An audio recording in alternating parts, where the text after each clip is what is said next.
Everybody, welcome into Going Public. I'm Harry McCullough. Today we are joined by David Rabelais. He's the Executive Director of the Terrebonne Port Commission. Hey, Dave, thanks so much for being with us.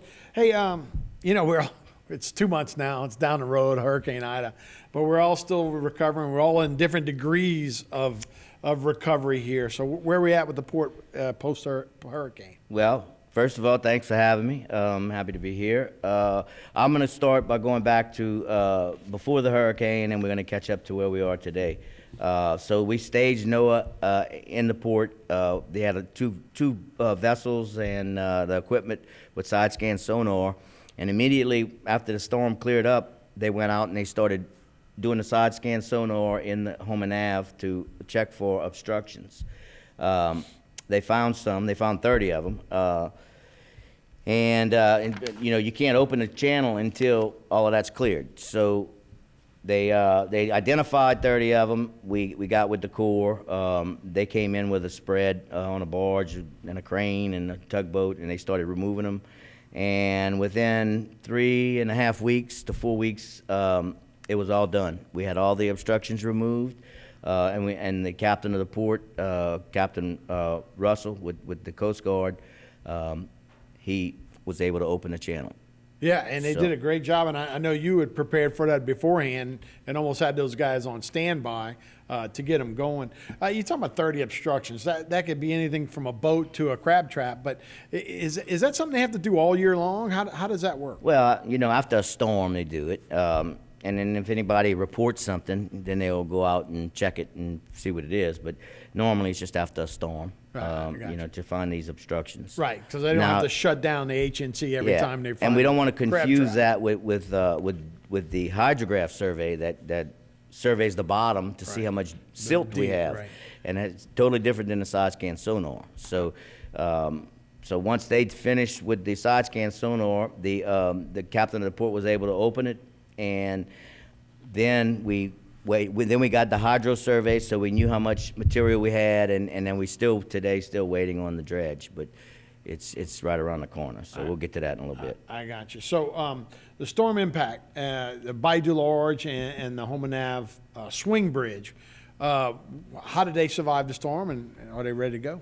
Well, they both rode it out flawlessly. Everything was great until a day and a half later, and they had about a 1-inch rain, and the bridge houses that house all of the electronic equipment that operate the bridges had roof damage, and the roofs leaked when we got that rain, and it messed up the electronics in both the bridges. So we had to go for 3 or 4 days with limping on these bridges. Some days it wasn't opening at all. Some days it were opening once. And it was a lot of boats needed to get out, and a lot of traffic needed to pass. Like we talked about before, we had all the linemen, we had all the the rescues, and everybody was on the road. Everybody coming back in to look at their houses. They had a lot of people it was like not joyriding, but just sightseeing. Let's call it. And so it was a lot of traffic, and then we had the DOTD had to deal with it, and they did it, and I commend them for it. So yeah, they did a great job to getting that back. I mean, like I say, when you lose all electronics like that, that's not something you can just run down That's to. correct. And Walmart, nothing was open anyway. I was about to say, it wasn't like anything was open. Yeah. But they did a good job of fixing that and getting that up for both boat and for vehicle traffic. That's right. It's critical. It's critical. I mean, you can have emergencies. On land, and you got to get across the bridge, and with the bridges in those situations, it was touch and go, So well, we saw that down in Lafitte. I think this is the second storm in a row that they've had a barge hit their bridge, right? And then they had people actually cut off that had to ferry across. And so when you're talking about ambulances or in this case linemen, those kind of things, it can really they like I say, they did a wonderful job to get that back up and running. And also the other problem we had with the Home and Nav was the floodgates. Right. The floodgates took a 150 mile an hour north wind for 4 or 5 hours, and they weren't designed for that. They were designed to catch stuff from the south, water and everything else, and they actually damaged them. They had to remove the Bubba Dove, and I think one other one, and bring it into a shipyard, get it repaired, and bring it back. It broke the hinges on the Bubba Dove. What happened was the north wind piled up the water on the inside against the Bubba Dove. The Bubba Dove's 25 feet high, okay? Right. So it took all the water out of the lakes and bayous and just piled it all up. against that floodgate, and the floodgate finally couldn't take it anymore, and the differential, which the height of the water on the inside versus the height of the water on the outside, and I don't remember the exact numbers, but it was Like bad. 15 feet It was difference. like 9 feet plus 9 on the inside, and it was like a -3 on the outside. Okay, Right. so it was crazy. And when it finally broke, all that water rushed out at one time and dug a 50-foot hole in the Homan Ave right south of the floodgate. So if you're looking for deep water, right there south of the floodgate, they had to come back in and put rocks and stuff in it because it was a deep hole, and they didn't want it to undermine the structure Right. itself. So, but that's what went on, and a lot of people didn't realize that, and it was like we didn't know if another storm was coming. In the past, Right. we've had one and another one knocking at the door a week later, and we had all these gates taken off. It was crazy, but. Right. Like I said, Levee Yeah. District took the bull by the horns. They did what they had to do, and they got them back in working order. Well, So, we're in November now, so hopefully, Yeah. and we've had storms in November, but hopefully we don't have to deal with that. So what's the present status right now of the H&C, the Homo so Navigation? now the bridges are both operating at 100%. The present status of the H&C, as of September 25th, 2021, MSIB 35-21. The captain of the port set port condition normal with restrictions placed on the intercoastal and Bayou Lafourche only. The Homan Ave Navigation Canal is open, 24/7 operation. The Homan Navigation Canal bridge schedules can be found on the DOT website for the bridges. So the captain of the port on September 25th opened the Homan Ave and deemed the conditions normal. Now, we did get another, and so like I said, there was restrictions on the ICWW and on Bayou Lafourche, and those restrictions, they come on and they go off. They come on depending on where they're working and what they're doing. I just received one today that I want to read to while we're on the air, and this is temporary Bayou Lafourche waterway closure.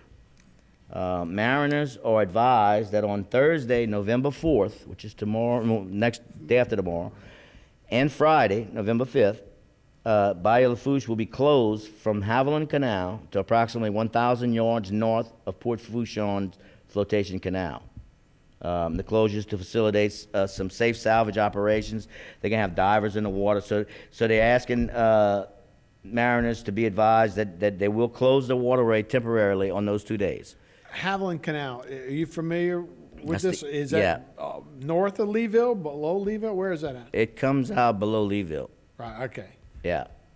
So this is not that far of it. No, of a right. closure. Right. But yeah, man, that place, they really got whacked by the storm. Oh, it's bad, man. I mean, Sure, they that's like I a said, degree. they had 170 mile an hour sustained winds in Fourchon. We had maybe 140 here. Right. And they had those gusts up to 225 miles an hour that they actually measured one. So it was pretty bad. Yeah, so maintenance dredging and that kind of stuff from the impacts of Hurricane Ida, is that something they need to start doing? Yeah, so what we did was, the Corps received $12.3 million last month for maintenance dredging required due to Hurricane Ida. The contract for the bay dredging was awarded to Weeks Marine last July. And based on the preliminary post-Ida surveys, we have almost 500,000 cubic yards of material that we're going to have to remove out of the bay. The Corps is negotiating with Weeks to add that additional material to the existing contract that they have now. So they demobed. They started in July, the hurricane, and they demobed. They're still not back on the job yet. The dredge that was on the job got commandeered by the Corps because they had some issues in the intercoastal. So that one, we lost out dredge. So now they're coming back with a bigger dredge, which is even better because now they'll be able to do the bay and Cat Island Pass, which I'm going to explain in a second. So they're going to add that, let's say around 500,000 cubic yards to the existing contract that they already had in place. All right, it's a 30-inch dredge. It's called the Elfson. Elfson. I don't know how to spell it. Anyway, Yeah. and the dredge is scheduled to arrive between November 7th and the 13th. So right around the corner, and they expect it to be complete in the bay by mid-January. All right. The balance of the 12.3 will be used to fund Cat Island Pass dredging. The Corps intends to amend a bid specification that's already been advertised. So there's a bid on the streets right now, and they just have to amend it to focus it strictly on Cat Island Pass. And so they're talking about getting having a bid opening within 45 days. Okay, so that they got to give them time to put the prices together. So if they bid opening in 45 days, and they potentially could award it within another 30. And if it's weeks, they'll just continue to go straight on out and get in the Cat Island Pass and finish the whole thing. If it's not weeks that wins that, which I would be surprised if it's not. But if it is not, then we could get them both done simultaneously. Right. We don't know, but that's the game plan. And that would be great, and that could also reduce some costs, right? Well, mobilization and stuff. No, it won't. I mean, they're going to pay mobilization to this new contract. Right. Whether it's weeks or a new contractor. Weeks will probably charge less on the mobilization because they're already there. A new company coming in, contractor, they're going to charge a lot. So that's why Weeks has the advantage. Right. Yeah, no doubt. So, that'll be a good deal. And if we can get them both at one time, that would be awesome. All right, David, we'll take a break. We'll be back with more Going Public right after this.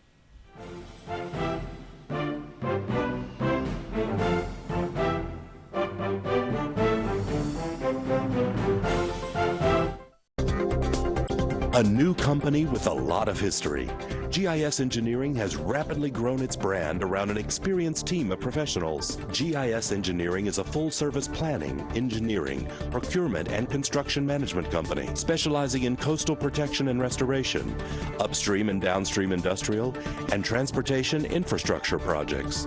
Putting people first, GIS Engineering, a new company with a lot of history. Led by a 7-member commission, the Terrebonne Port was created to assist our local industry in promoting economic development. We monitor government regulations that affect our local industry and work with the U.S. Army Corps of Engineers to secure maintenance dredging funds. Because the HNC is the main artery for the heartbeat of Terrebonne's economy, Terrebonne Port fights a constant battle for funding to maintain the federally authorized navigable depth. We are now leasing waterfront and non-waterfront property. Terrebonne Port Commission, serving our industry to keep Terrebonne thriving. Cardiovascular Institute of the South's Ambulatory Surgery Center offers patients advanced and innovative outpatient procedures using the latest technology and treatment options. The first of its kind in the region, this center provides our patients and their families with high-quality care in a convenient, comfortable, and safe environment at a lower cost. Trust your care to the cardiovascular care team you know and love at CIS. Learn more at cardio.com. A new company with a lot of history, GIS Engineering has rapidly grown its brand around an experienced team of professionals. GIS Engineering is a full-service planning, engineering, procurement, and construction management company specializing in coastal protection and restoration, upstream and downstream industrial, and transportation infrastructure projects. Putting people first, GIS Engineering, a new company with a lot of history.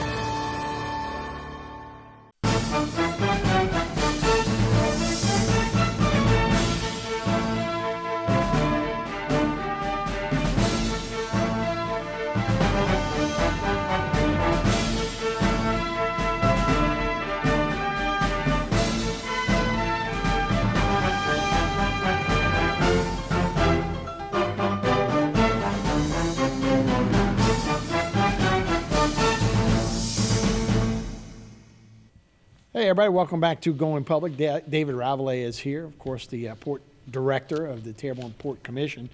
So, Dave, thanks for being here. We were talking about Cat Island Pass and the dredging, the $12.3 million that they've got there, new contracts that could be simultaneously working. So, could work in our favor there. Yeah, so just to recap, so the balance of the $12.3 million, the first part of it will be for the bay, and the balance of whatever's left over will be used to clean out Cat Island Pass. There's a bid on the streets for that dredging, and if Weeks gets that that one, they already have the bay. They get that one, and it makes it, they can roll right into it. If not, another contractor will get it, and we'll just have to see how that pans out. Right. But we could see some, because of the combined contract, we could see some reduced mobilization costs, especially if Weeks Marine bids on it and gets it, because their mobilization is going to be lower just because they're out there. So and the Corps expects the funding on hand will fully cover the bay and bar, which is the 12 million, not Catalan Pass, but I think we'll have some left over to do that. And then for fiscal year 22, which is we just started in October, we scheduled to receive another 12.5 million. This would be used for H&C inland dredging and for more bay dredging after next year's hurricane season. Yeah, it's real interesting. And times a year, does that make any difference at all? Obviously, the water levels are higher or lower. Does that make any difference to these contractors when they're doing a dredging? What time of year it is? Yeah, it does, because during the wintertime you tend to have more volatile weather. Those fronts come in, and in the summertime pattern, you know, go 2 or 3 weeks, you might not have any change in weather other than thunderstorms. Okay, so and at different times it is a little different. Water level does make a little difference, but I think the weather makes a bigger difference than the water level. The wind, you know, that's what gets them. Yeah, when you're pushing water out, and as we talked about with Ida, you know, when you get a north wind as opposed to a continuous south wind, I was just wondering if that made any difference. So let's talk about something we always talk about. Rocks adjacent to Timberlake Island, and you know, a lot of folks probably don't understand why we want to have rocks all the way out on this channel, but it's because of the way the currents work, right? Yeah. We have a predominant east-west current, and the Barrier Islands, Timberlake Island, they all migrate to the west, and they're actually falling in the channel. So that's a big part of what we have to dredge every year. Putting rocks on the east side, especially adjacent to Timberlake, would hopefully keep the island from moving and keep it intact. You know, and it would, I think there's other extra added benefits just from thinking about it. You know, the fact that it stays in one place, it'll be cheaper to maintain it. The rocks would create a shoal on the inside of them, on the east side lobe of the bay. It could totally close that side of the bay. It'd make a good fishing area. Sure. You know, and it would make our industry a lot more confident. Okay, boats would come in, they wouldn't have to check every time and say, well, you know, we can't get in this time. I mean, the depth would be maintained, and that would be the huge win for us. Yeah, you know, we've seen it. If you've ever been on a cruise out of Miami, there's rocks going all the way down. Oh, yeah. There's certain areas like that have these rocks and these jetties, and strictly for that point, so they don't have to do it over and over. Right. And over. So if you have a channel in a bay the bay's 12 feet deep, you have a channel. So we dig a little 3-foot trench. Now we got a 15-foot channel going through the bay. Okay, well, that little channel, without rocks to protect it, it just continues to self-level. It continues to go back to 12 feet. And then it takes all of that sediment that's coming from the east, and it dumps it in the channel as well. So that's why it self-levels, and it's just bad. That's why you have jetties. Any channel coming out of the continental United States into the Gulf of Mexico is what they call guide jetties, to help guide the channel out into the deeper water, because until you get, you know, you want to dredge it, but if it's not naturally the depth that you dredge it, and you don't have rocks, it's going to silt in, it's going to fill in. Right. So a one-time cost may save money in the long run, for sure. And so the Corps actually curved the channel to the west 5 or 6 times over the past 10, 15 years to get to deeper water, because the deeper water is on the west side, and it allows them to do less dredging, because we're always looking at budgets. But we curved it so much, I don't think we can curve it anymore, you know? So we have to start thinking about... We're going to be going back up north. Yes, right, you know? So we have to have a more reliable depth for our industry, you know? So if people don't understand what I just talked about, go to my website, terrebonneport.com. There's a video on my homepage, and 5 minutes it explains it. We've showed it on this show, and we might show it again another time, but I don't have it today. But it's a good video that gives you a good visual of what's going on. Right. So you know. Hey, something interesting. You're on a panel now. The governor has asked you to a panel on energy, wind energy, and could that be something that we see in the Gulf? These big turbines out there that we see on the East Coast, and then, like, I've been to Denmark, they're all over the place, you know. So is that something we may see down here? So Governor Edwards launched a task force to look into to study the pros and cons of wind energy in the Gulf of Mexico. I wasn't involved in the study per se to tell you how much wind we're going to have, and all. I'm looking at it from more of a port director, and you know, my focus is economics, jobs, and and so I have to look at it from that angle. You know, so my opinion on wind energy is multifaceted. First, you need to put everything in a proper perspective. The energy consumed by the world in cars and automobiles and heating their houses is made from hydrocarbons extracted from the earth. They're also used as stock. Hydrocarbons is also used as stock material in chemical plants to make everyday items like plastics, fabrics, and solar panels. Okay, so the